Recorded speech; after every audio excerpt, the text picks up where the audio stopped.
ಹರೇ ಶ್ರೀನಿವಾಸ. ಅಧಿಕ ಮಾಸದ 25ನೇ ದಿನದ ಪಾರಾಯಣ ಹಾಗೂ ಯಥಾಮತಿಯ ಅರ್ಥಾನುವಾದವನ್ನು ಈಗ ನೋಡೋಣ. ಶ್ರೀ ಗುರುಭ್ಯೋ ನಮಃ. ಹರಿಕಥಾಮೃತ ಸಾರ ಗುರುಗಳ ಕರುಣದಿಂದ ಪನಿತು ಪೇಳುವೆ ಪರಮ ಭಗವದ್ಭಕ್ತರಿದನಾದರದಿ ಕೇಳುವುದು. ಆದಿಯಲ್ಲಿ ಕ್ಷರಾಕ್ಷರಾಖ್ಯ ವೇದಾಕ್ಷರದಳು ರಮಾ ಮಧುಸೂದನರು ಅಕ್ಷರಗಳು ಪ್ರಕೃತಿ ಪ್ರಣವ ಕಾಲಗಳು. ವೇದ ಮುಖ್ಯ ತೃಣಾಂತ ಜೀವರ ವೇದಗಳ ನಿರ್ತಿ ರಹಸ್ಯವ ಬೋಧಿಸದೆ ಮಂದರಿಗೆ ಸರ್ವತ್ರದಲ್ಲಿ ಚಿಂತಿಪುದು. ಇದು ಜೀವನ ಪ್ರಕ್ರಿಯಾ ಸಂಧಿ ಅಥವಾ ಪಿತೃಗಣ ಸಂಧಿಯ 25ನೇ ನುಡಿ. ಇದನ್ನು ಪ್ರಪಂಚ ಮಿಥ್ಯಾತ್ವಾನ ಮಾನಖಂಡನದ 27ನೇ ಸ್ತೋತ್ರವನ್ನಾಧರಿಸಿ ಈ ಒಂದು ನುಡಿಯ ರಚನೆಯಾಗಿದೆ ಅಂತ ಹೇಳಬಹುದು. ಈ ಕಿರು ಹೊತ್ತಿಗೆಯಲ್ಲೂ ಕೂಡ ಇದನ್ನು 25ನೇ ನುಡಿಯನ್ನಾಗಿ ಆರಿಸಿಕೊಂಡಿದ್ದಾರೆ. ಇಲ್ಲಿ ಆದಿಯಲ್ಲಿ ಕ್ಷರಾಕ್ಷರಾಖ್ಯ ವೇದ ಅಂತಿದ್ದಾರೆ. ಅಂದರೆ ಆದಿಯಲ್ಲಿ ಅಂದರೆ ಈ ಜಗತ್ತಿನ ಆದಿಯಲ್ಲಿ, ಈ ಜಗತ್ತಿನ ಸೃಷ್ಟಿಯ ಆದಿಯಲ್ಲಿ ಕ್ಷರ ಮತ್ತು ಅಕ್ಷರ, ಆಖ್ಯ ಅಂದರೆ ಹೆಸರು, ಕ್ಷರ ಮತ್ತು ಅಕ್ಷರ ಎಂಬ ಹೆಸರಿನ ದ್ವೇದ ಇದನ್ನು ಬಿಡಿಸ್ಕೊಂಡಾಗ ದ್ವಿ ಪ್ಲಸ್ ವಿಧ ಅಂದರೆ 2 ಬಗೆಗಳು, 2 ಪ್ರಕಾರಗಳು, 2 ವಿಧಗಳು ಅಂತ ಅರ್ಥ. ಹಾಗಾಗಿ ಈ ಸೃಷ್ಟಿಯ ಆದಿಯಲ್ಲಿ ಆರಂಭದಲ್ಲಿ ಕ್ಷರ ಮತ್ತು ಅಕ್ಷರ ಎಂಬ 2 ವಿಧಗಳು. ಕ್ಷರ ಅಂದರೆ ನಾಶವಾಗೋದು, ಅಕ್ಷರ ಅಂದರೆ ನಾಶವಾಗದೇ ಇರೋದು ಅಂತ ಹೇಳಿದ್ದೆ. ಹಾಗಾಗಿ ಅಕ್ಷರದಳು ರಮಾ ಮಧುಸೂದನರು ಅಂತಿದ್ದಾನೆ. ಅಕ್ಷರದಳು ರಮಾ ಮಧುಸೂದನರು ಅಂದರೆ ಅಕ್ಷರರು ಅಂದರೆ ಸಾಕ್ಷಾತ್ ಲಕ್ಷ್ಮೀದೇವಿ ಹಾಗೂ ರಮಾಪತಿಯಾದ ಲಕ್ಷ್ಮೀಪತಿಯಾದ ಶ್ರೀಮನ್ನಾರಾಯಣ. ಅದನ್ನೇ ದಾಸರದಲ್ಲಿ ಅಕ್ಷರದಳು ರಮಾ ಮಧುಸೂದನರು ಅಂತಿದ್ದಾರೆ. ರಮಾ ಅಂದರೆ ರಮಾ ನಾಮಕಳಾದ ಲಕ್ಷ್ಮೀದೇವಿ ಅಥವಾ ಸಾಕ್ಷಾತ್ ಲಕ್ಷ್ಮೀದೇವಿ. ಮಧುಸೂದನ ಅಂತಂದರೆ ಮಧುನಾಮಕ ದೈತ್ಯನನ್ನು, ಸೂದನ ಅಂದರೆ ಸಂಹರಿಸಿದ ಸಾಕ್ಷಾತ್ ಶ್ರೀಹರಿಯನ್ನು ಮಧುಸೂದನ ಎಂಬ ಹೆಸರಿನಿಂದ ಇಲ್ಲಿ ಸಂಬೋಧಿಸಿದ್ದಾರೆ. ಹಾಗಾಗಿ ರಮಾಪತಿ ಶ್ರೀಮನ್ನಾರಾಯಣನೇ ಇಲ್ಲಿ ರಮಾ ಮಧುಸೂದನ ಅಂತ ಸಂಬೋಧಿಸ್ತಿರೋದು.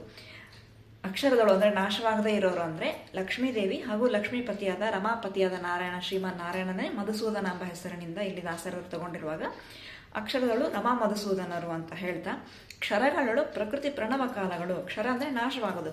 ಅದರಲ್ಲಿ ಯಾವ್ಯಾವುದು ಅಂದರೆ ಪ್ರಕೃತಿ ಅಂದರೆ ಈ ಪ್ರಕೃತಿಯ ತತ್ವ, ಪ್ರಣವ ಅಂದರೆ ಓಂಕಾರ ಅಕ್ಷರಗಳು, ಕಾಲಗಳು ಅಂದರೆ ಅಣು ಕಾಲಗಳು, ಅನಾದಿ ಕಾಲಗಳು ಇವೇನಿವೆ ಇವೆಲ್ಲ ನಾಶವಾಗುವಂಥದ್ದು ಅಂತ.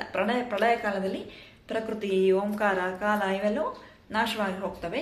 ನಾಶವಾಗದೆ ಉಳಿಯೋದಂದರೆ ಲಕ್ಷ್ಮೀದೇವಿ ಹಾಗೂ ಲಕ್ಷ್ಮೀಪತಿಯಾದ ಶ್ರೀಮನ್ನಾರಾಯಣ ಮಧುಸೂದನ ಅಂತ ಇಲ್ಲಿ ಹೇಳ್ತಾ, ವೇದ ಮುಖ್ಯ ತೃಣಾಂತ ಜೀವರ ವೇದಗಳ ನಿರ್ತಿ ರಹಸ್ಯವ ಬೋಧಿಸದೆ ಮಂದರಿಗೆ ಸರ್ವತ್ರದಲ್ಲಿ ಚಿಂತಿಪುದು. ವೇದ ಮುಖ್ಯ ತೃಣಾಂತ ಜೀವರ ಅಂತಂದರೆ ವೇದ ಅಂದರೆ ಇಲ್ಲಿ ಬ್ರಹ್ಮದೇವರನ್ನು ಸಂಬೋಧನೆ ಮಾಡ್ತಿದ್ದಾರೆ ವೇದ ಅನ್ನೋ ಹೆಸರಿನಿಂದ. ಯಾಕೆ ಇಲ್ಲಿ ಬ್ರಹ್ಮದೇವರಿಗೆ ವೇದ ಅಂತ ತಗೊಂಡ್ರು ಅಂತಂದರೆ, ಚತುರ್ಮುಖ ಬ್ರಹ್ಮದೇವರು ಅಂತಲೇ ಬ್ರಹ್ಮದೇವರಿಗೆ ಹೆಸರು. ಬ್ರಹ್ಮದೇವರಿಗೆ 4 ಮುಖಗಳು. ಆ ಬ್ರಹ್ಮದೇವರು ತಮ್ಮ 4 ಮುಖಗಳಿಂದಲೂ ಯಾವಾಗಲೂ ಕೂಡ ವೇದವನ್ನೇ ಉಚ್ಚಾರಣೆ ಮಾಡ್ತಿರ್ತಾರೆ, ವೇದವನ್ನೇ ಪಠಿಸ್ತಿರ್ತಾರೆ. ಹಾಗಾಗಿ ಅವರಿಗೆ ವೇದ ಅಂತಲೂ ಒಂದು ಹೆಸರು ಅಂತ ದಾಸರದ ಅಭಿಪ್ರಾಯ. ಹಾಗಾಗಿ ವೇದ ಮುಖ್ಯ ಅಂದರೆ ವೇದಾದಿ ಅಂದಂಗೆ, ಬ್ರಹ್ಮಾದಿ ಅಂತ ಏನು ಹೇಳ್ತೀವಿ ಅದನ್ನೇ ವೇದ ಮುಖ್ಯ. ತೃಣಾಂತ ಜೀವರ ಅಂದರೆ ಬ್ರಹ್ಮದೇವರಿಂದ ಹಿಡಿದು ತೃಣಾಂತದವರೆಗೂ ಕೂಡ, ತೃಣಾಂತದ ಜೀವ ಅಂದರೆ ಹುಲ್ಲು, ನಮ್ಮ ಹುಲ್ಲು ಮಾನವರು ನಾವೇನಿದ್ದೀವಿ, ಹುಲ್ಲಿನಿಂದ ಹಿಡಿದು ಜೀವರಿಂದ ಹಿಡಿದು ಹುಲ್ಲಿನವರೆಗೂ ಕೂಡ, ತೃಣಾಂತದವರೆಗೂ ಕೂಡ ವೇದಗಳನ್ನು ಅರಿತು ಈ ರಹಸ್ಯ, ಈ ವೇದಗಳನ್ನು ಅಕ್ಷರ ಈ ವೇದಗಳನ್ನು ಅರಿತು, ದೇಶ ಕಾಲ ವೇದಗಳನ್ನು ಅರಿತು ಈ ರಹಸ್ಯವ ಅಂದರೆ ಈ ಮರ್ಮವನ್ನು, ಈ ಗುಟ್ಟನ್ನು ಅರಿತು ಬೋಧಿಸದೆ ಮಂದರಿಗೆ ಸರ್ವತ್ರದಲ್ಲಿ ಚಿಂತಿಪುದು.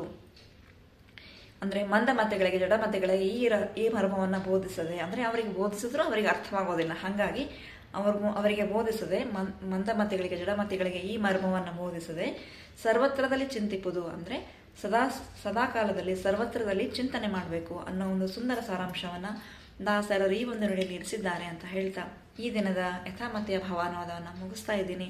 ಶ್ರೀಕೃಷ್ಣಾರ್ಪಣಮಸ್ತು.